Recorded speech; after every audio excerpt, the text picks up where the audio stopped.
السلام علیکم۔ گزشتہ 10 برس میں پاکستان میں الیکٹرانک میڈیا نے تیزی سے ترقی کی۔ اس عرصے میں کئی نئے نجی ٹی وی اور ریڈیو چینلز منظر عام پر آئے، جس کے بعد پاکستانی میڈیا میں جدت آنے لگی اور پرائیویٹ چینلز کی طرف سے ٹاک شوز اور سیاسی بحث و مباحثے کا سلسلہ شروع ہوا۔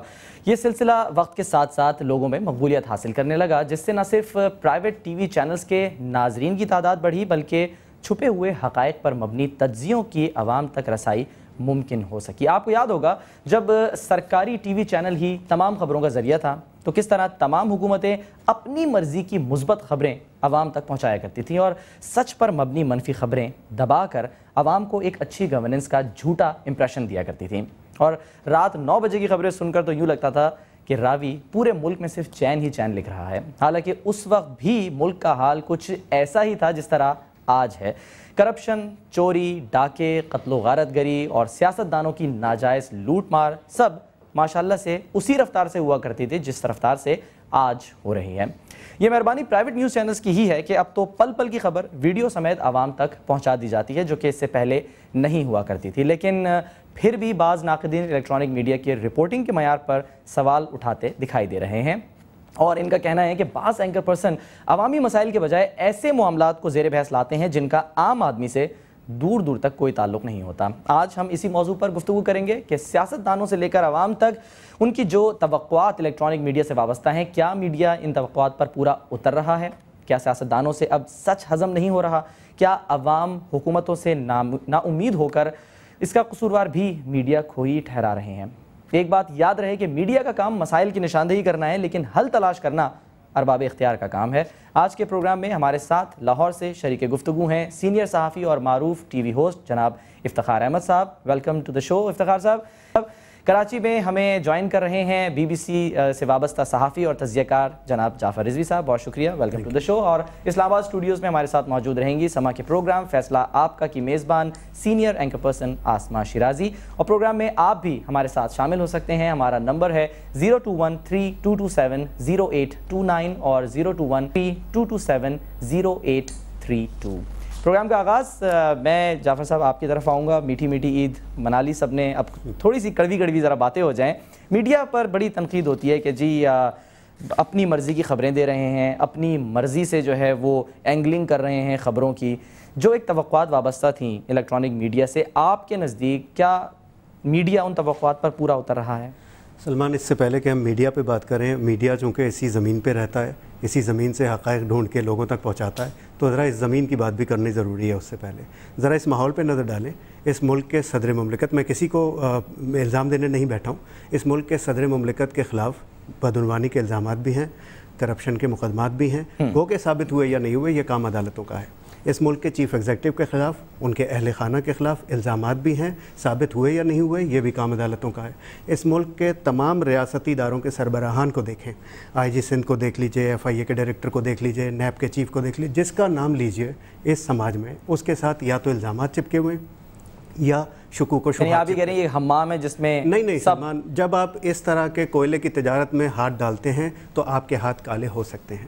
اس سے بچنے کی کوشش کیا ہو سکتی ہے، کیا طریقہ ہو سکتا ہے، کیسے ہو سکتا ہے، یہ ایک الگ سوال ہے جس پہ آگے چل کر میرے ساتھی افتخار صاحب موجود ہیں، آسما موجود ہیں، آپ خود بات کریں گے اور باقی لوگ ابھی ہمیں جوائن کریں گے، ان سے بات کرتے ہیں۔ لیکن سوال یہ ہے کہ ہم جس زمین پہ رہتے ہیں اس میں ہمارے چاروں طرف شکوک و شبہات، الزامات، مقدمات ہیں۔ ایسے میں ہمیں اپنے طور پر امپارشل رہتے ہوئے، کسی بھی تھوڑا سا ڈسپیشنیٹ رہتے ہوئے چیزوں کو بالکل غیر جانبداری سے لوگوں کے سامنے پہنچانے کی کوشش کرنی چاہیے۔ یہ کام ہوتا ہے ایک جرنلسٹ کا، ایک پیشہ ور صحافی کا۔ ٹھیک ہے، افتخار صاحب آپ کی طرف آؤں گا۔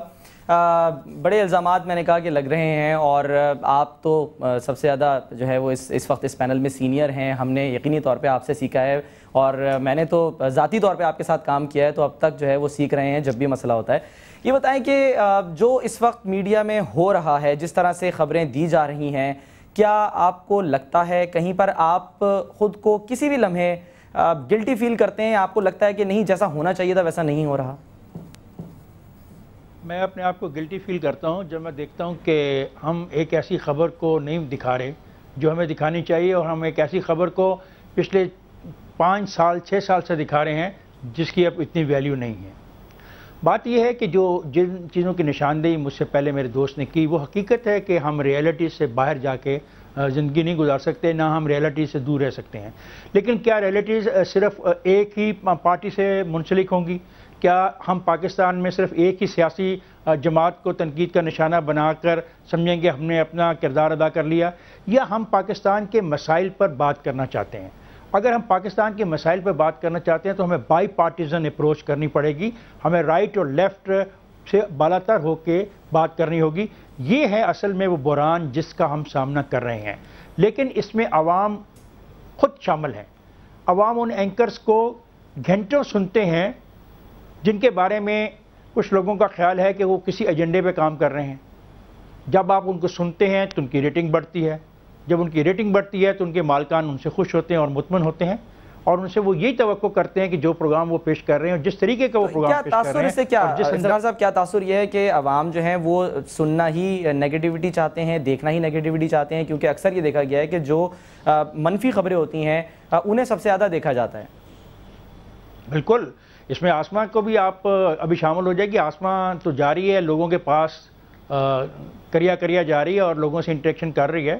دیکھ لیں لوگوں کے 5-7 مسائل ہیں، لوگ انہی مسائل کا خواب کے فیصل آباد میں چلے جائیں، ملتان میں چلے جائیں، لاہور میں چلے جائیں، لوگوں کے 5-7 مسائل ہیں، وہ اس کی نشاندہی کرتے ہیں، اس سے آگے وہ بات نہیں کرتے. لیکن وہی لوگ اپنے مسائل کا حل سوچنے کو تیار نہیں ہیں. مثلا اگر وہ کہتے ہیں کہ شہر کے اندر گندگی ہے تو اپنی گلی کے اندر وہ گند صاف کرنے کو تیار نہیں ہے، اس میں وہ اپنے رول پہ بات کرنے کو تیار نہیں ہے. وہ حکمرانوں کو انٹرپٹ کروں گا میں کیونکہ ہمیں کالز بھی لینی ہے. ساتھ ہیں کراچی سے اشرف جواد. اشرف صاحب کیا کہنا چاہیں گے؟ السلام علیکم. جی، میں کراچی سے بات کر رہا ہوں اور کہنا میں چاہتا ہوں کہ پچھلے کئی دنوں سے اسی ٹاپک پہ ہم اپنے گھر میں بات کر رہے ہیں اپنے فیملی ممبرس کے ساتھ. میڈیا کا ایک بہت نو ڈاؤٹ اہم رول ہے ہمارے معاشرے کو، ہمارا بڑا تبدیل بھی کیا ہے. لیکن اس کے ساتھ ساتھ جو آج کل ہم میڈیا میں یہ دیکھ رہے ہیں، جہاں کراچی کے حالات کے اسپیشلی میں بات کروں گا، جہاں پہ اتنی خون اور خرابہ اور سب کچھ چل رہا ہے، وہاں پہ جیسی نیوز بلیٹن ختم ہوتا ہے ساتھ ہی پروگرام مختلف نام نہیں لوں گا ایسے آ رہے ہیں جہاں پہ فلانے گھر میں ساس بہو کے جھگڑے کے لیے اتنے مر گئے، فلانے ہو گئے. مطلب ایک ایسا محسوس ہوتا ہے کہ پوری قوم کو ایک بالکل ہپنوٹائز کیا جا رہا ہے، ٹینشن دی جا رہی ہے. اور اس اشرف صاحب ویسے ایک بات میں آپ کو اس کا تھوڑا سا میں جواب دیتا ہوں، پھر ہم لے لیتے ہیں کہ اس سے زیادہ تو شاید جو بھارتی چینلز پہ ڈرامے آ رہے ہیں اس میں ساس بہو کے جھگڑے زیادہ دکھائے جاتے ہیں، اور آپ کو پتہ ہے کہ ریٹنگ بھی انہی ڈراموں کی زیادہ ہے، تو پسند تو وہ بھی کیے جاتے ہیں. یہ حقائق پر مبنی خبریں ہوتی ہیں. لیکن آپ کی کال کا بہرحال بہت شکریہ. افتخار صاحب آپ نے بھی سنا. آسما آپ کی طرف میں یہی سوال لے کر آؤں گا، آپ کیا کہیں گی اس سوال کے جواب میں؟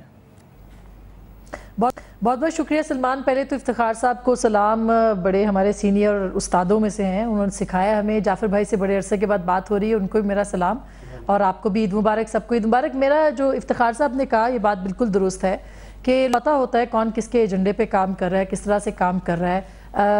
اس کے باوجود لوگ دیکھتے ہیں. سو فیصلہ تو لوگوں کا ہے. لوگ دیکھتے ہیں، اپریشیٹ کرتے ہیں، اپنے ٹیلی ویژن کو آن رکھتے ہیں، ریٹنگ آتی ہے، جو آنرز ہیں وہ خوش ہوتے ہیں. اس لیے بہت زیادہ توجہ اس بات پہ نہیں دی جاتی، اور اخلاقیات جو ہے وہ ہم اپنے طور پہ ایز اے جرنلسٹ جو ہے وہ شاید مائنس کرتے چلے جا رہے ہیں. ہم صرف ایک ریٹنگ کی دوڑ میں شامل ہو گئے. دوسری بات جو انہوں نے کہی اور آپ بھی اس کو کر رہے ہیں کہ کس طرح سے ہم صرف لوگوں کو صرف غلط دکھا رہے ہیں یا نیگیٹیوٹی دکھا رہے ہیں. بالکل درست بات ہے. اگر ایک پروگرام ہے اور ایک چینل ہے 24 آورز اس کی ٹرانسمیشن ہے، 7 بجے سے جو ہم شروع ہوتے ہیں رات 12 بجے تک وہی چیز پیٹتے چلے جاتے ہیں، پھر 1 بجے سے ریپیٹیشن ہوتی ہے اور یوں 3 بجے تک ہم ریپیٹ کرتے چلے جاتے ہیں. سو ہمیں خود بھی یہ سوچنا پڑے گا کہ اگر 7 بجے کراچی کا ایشو ہے، 8 بجے کراچی کا ایشو ہے، 9 بجے کراچی کا ایشو ہے، 10 بجے کراچی کا ایشو ہے، 11 بجے کراچی کا ایشو ہے، یا صرف قتل و غارت گری ہے یا صرف خون خرابہ ہے، تو ہم لوگوں کو فیڈ اپ کر دیں گے، اور ہم یہ کر رہے ہیں کیونکہ ریپیٹیشن بہت زیادہ ہے. میری ایک چھوٹی سی تھیری ہے بات کو آگے بڑھانے کے سلسلے میں کہ 24 آورز نیوز چینل جو ہیں ان کی ایپیٹائٹ کو بھرنے کے لیے آپ کو 24 گھنٹے کے پروگرام ترتیب دینے پڑتے ہیں، خبریں بنانی پڑتی ہیں. اس کو ایوائڈ کرنے کے لیے پروگرام پہ پروگرام اور ایک ہی طرز کے پروگرام جو ہے وہ شروع کر دیے جاتے ہیں، جس کا نتیجہ یہ نکلتا ہے کہ آج ہر جگہ پہ جہاں بھی ہم لوگ جاتے ہیں لوگ ہمیں کہتے ہیں جی آپ بھی سوائے بحث برائے بحث کے اور کچھ کر نہیں رہے، آپ کے پاس کوئی سلوشن ہے نہیں، کوئی حل آپ دیتے نہیں اور لوگوں کو فرسٹریٹ کر رہے ہیں. سو یہ 2 اہم پوائنٹ ہیں جو کہ اس وقت ہمیں فیس کرنے صاحب کا جو ہے وہ میں موقف لینا چاہوں گا جب آپ جو ہے وہ اس پہ ایگری کرتے ہیں اس بات پہ. آسما کی اس بات سے ٹی آر پیز یا ریٹنگ کی حد تک تھوڑا بہت ایگری کرتا ہوں، پورا نہیں کرتا، کیونکہ مجھے یہ لگتا ہے کہ ریٹنگ سے کہیں زیادہ بھی مجھے ذرائع ابلاغ کی اور ان کے مالکان کی اور ان میں کام کرنے والے پاکستانی چینلز کی اگر میں بات کروں تو مجھے لگتا ہے کہ پولیٹیکلی آبسیس زیادہ ہیں اور ایک پیشن زیادہ ہے اس میں. مجھے لگتا ہے کہ خواہش اور اپنی تمنا کا بڑا ملتخل نظر آتا ہے جب وہ پروگرام ہوسٹ کر رہے ہوتے ہیں, جب وہ رپورٹ کر رہے ہوتے ہیں, جب وہ فیلڈ میں ہوتے ہیں, تو وہ اس وقت ریٹنگ کو کیلکولیٹ نہیں کر رہے ہوتے. اس اینکر کی, اس پریزنٹر کی, اس میڈیا ہاؤس کی, اس ٹی وی چینل کی ایک لائن نظر آ رہی ہوتی ہے بالکل واضح کہ وہ یا تو لائن کے اس طرف ہے یا لائن کے اس طرف ہے, کسی ایک طرف ہوتا ہے, جبکہ ذرائع ابلاغ کو غیر جانبدار رہنا ہے. نہیں, لیکن اس میں دیکھیں, اس میں آپ کو کم از کم یہ تو ڈیفائن کرنا ہے نا کہ آپ کو اچھائی کا ساتھ دینا ہے. کوئی بھی چینل جو ہے وہ برائی کا ساتھ تو نہیں دے سکتا. کرے گا مجھے یہ بتائیے, اچھائی کا فیصلہ کون کرے گا؟ تو پھر اس کے لیے خود احتسابی ضروری ہے, اس کے لیے خود ڈیفائن کرنا ضروری ہے کہ بھئی یہ چیزیں اچھی ہیں اور یہ چیزیں بری ہیں. لیکن جو انڈرسٹوڈ ہے, مثال کے طور پہ اگر آپ ایک ٹریفک وائلیشن کرتے ہیں تو یہ تو غلط کام ہے نا, اس کو تو آپ کو کرنا چاہیے کہ نہیں آپ اس کو فالو کریں. آپ ٹارگٹ کلنگ کی کوئی بھی جو ہے اس طرح کی کوئی خبر آپ جان بوجھ کے نہیں دے سکتے, کسی کو مارنا صحیح ہے, یہ تو ڈیسائیڈڈ ہے نا, یہ تو معلوم ہے. لیکن اس کے بعد نا سلمان, اس کے بعد جو بات شروع ہوتی ہے وہ یہ ہے کہ کیا صحافی کا کوئی پولیٹیکل اوپینین ہم خبر بنا کے پیش کر سکتے ہیں؟ یہاں ایسے ٹی وی چینل رہے ہیں جن کو بیٹھ کر انہی کے پروگرام میں ایک سفیر صاحب نے فرمایا کہ آپ تو نسیم حجازی کے تاریخی ناول کو کرنٹ افیئر سمجھتے ہیں اور اسے پھیلاتے ہیں یہ کہہ کے. دوسرے سفیر کے بارے میں یہ کہا جاتا ہے کہ جی وہ دوسرے پریزنٹر کے بارے میں کہ وہ روز حکومت. لیکن جعفر بھائی ریٹنگ بھی انہی لوگوں کی آتی ہے. ہاں بالکل صحیح کہہ رہی ہو آسما, بالکل صحیح کہہ رہی ہو. لیکن لوگ شعبدہ بازی کو پسند کرتے ہیں. آسما آپ بالکل صحیح کہہ رہی ہیں, لیکن جو کام ہے, کیا وہ صحافی کا کام یہ ہے؟ کیا ایک صحافی سے ہم یہ توقع رکھتے ہیں کہ وہ کسی حکومت کو گرانے یا کسی حکومت کو بنانے کا کردار ادا کرے گا؟ کیا کسی صحافی الزامات بھی دیکھیں نا پھر کس طرح کے لگ رہے ہیں, پھر ان صحافیوں پر الزامات کس طرح کے لگ رہے ہیں؟ آسما یہ بھی دیکھیے نا, ایک صحافی کے بارے میں کہا جاتا ہے کہ وہ فلانے ملک میں سفیر لگنا چاہتے ہیں, دوسرے صحافی کے بارے میں کہا جاتا ہے کہ وہ فلانے ادارے کے سربراہ لگنا چاہتے ہیں.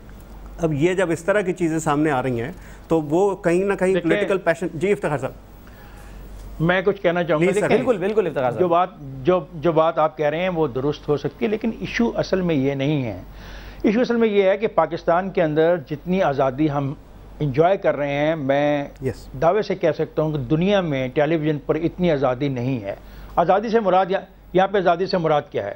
حکومت کو برا کہو, پریزیڈنٹ کو برا کہو, پرائم منسٹر کو برا کہو, پارلیمنٹ کو برا کہو, پارلیمنٹ کے اراکین کو برا کہو, ان کو چور چور ثابت کرو, یہ ہے یہاں پہ اچھائی. اور جو ادارہ ہے اس کی کوئی بات نہیں کرتا. دنیا میں لوگ اداروں کو مضبوط کرتے ہیں, لوگ اداروں کو ڈیفینڈ کرتے ہیں, لوگ اداروں کی ترقی چاہتے ہیں, اور وہی قومیں آگے گئی ہیں جو اداروں کو ڈیفینڈ کرنے میں کامیاب ہوئی ہیں یا ان کے اداروں نے ترقی کی. مثلا آپ پوچھ رہے ہیں کہ سچ کیا ہے. میرے نزدیک سچ یہ ہے کہ 1973 کے آئین میں جن چیزوں کو ڈیفائن کر دیا گیا, مجھے ان پر عمل کرتے ہوئے ریاستی امور کو چلانا ہے. میرے نزدیک یہ سچ ہے, اور جب تک کوئی اور کانسٹیٹیوشن نہیں بنا لیا جاتا تب تک میں اسی کو سچ مانوں گا. اور یہ اتنا بڑا سچ ہے کہ میں اس کے اندر رہتے ہوئے عدلیہ کی بات کر سکتا ہوں, میں اس کے اندر رہتے ہوئے میڈیا کی بات کر سکتا ہوں, میں اس کے اندر رہتے ہوئے عوام کی بات کر سکتا ہوں, ان کی بہتری کی بات کر سکتا ہوں. اور آئین میں صرف چند ایک کلازز نہیں ہیں جن کی ہم بہت تذکرہ کرتے ہیں. آئین خود عوام کی بہتری کے لیے بہت سارے ہدایات دیتا ہے, بہت سارے فیصلوں کی طرف نشاندہی کرتا ہے. تو ہم اپنے سچ کو, چلیں آج کے بعد اگر ہم اپنے سچ کو یہاں تک محدود کر لیں تو بہتر ہوگا. لیکن آسما کی بات اور میری بات, آپ چونکہ آپ پریکٹیکلی اس میں ہیں نہیں انوالو, میں اور آسما دونوں پریکٹیکلی انوالو ہیں. یہ حقیقت ہے کہ جتنی زیادہ تیکھی تیز زبان, شارپ اور ڈے ٹو ڈے اور لمحہ ٹو لمحہ رننگ کمنٹری کامیاب ہوتی ہے, اتنا کچھ سنجیدہ پروگرام نہ کامیاب ہو رہا ہے, نہ اس کی کامیابی کے امکانات ہیں, کیونکہ لوگ صرف رننگ کمنٹری سننا چاہتے ہیں. نہ لوگوں کو حقیقت بتائی جا رہی ہے کہ وہ آئین میں ان کے کیا حقوق ہیں, اس کو انہوں نے کیسے حاصل کرنا. اگر یہ بحث ہونا اس میں رننگ کمنٹری میں بھی کیا نقصانات ہیں, کیا اس پر بھی بات کریں گے؟ لیکن ایک کالر ہے ہمارے ساتھ, کال بھی ہم لے لیتے ہیں. منظور کراچی سے. جی منظور صاحب. السلام علیکم. جی وعلیکم السلام, بتائیے کیا کہنا چاہیں. پہلے تو میری طرف سے اور میرے گھر والوں کی طرف سے آپ تمام چینل کو کوئی مبارک. بہت شکریہ آپ کا. جی ٹھیک ہے. دوسری بات یہ میری افتخار صاحب سے یہ سوال ہے کہ 3 سال ہوئے, 3.5 سال گورنمنٹ کو آئے ہوئے,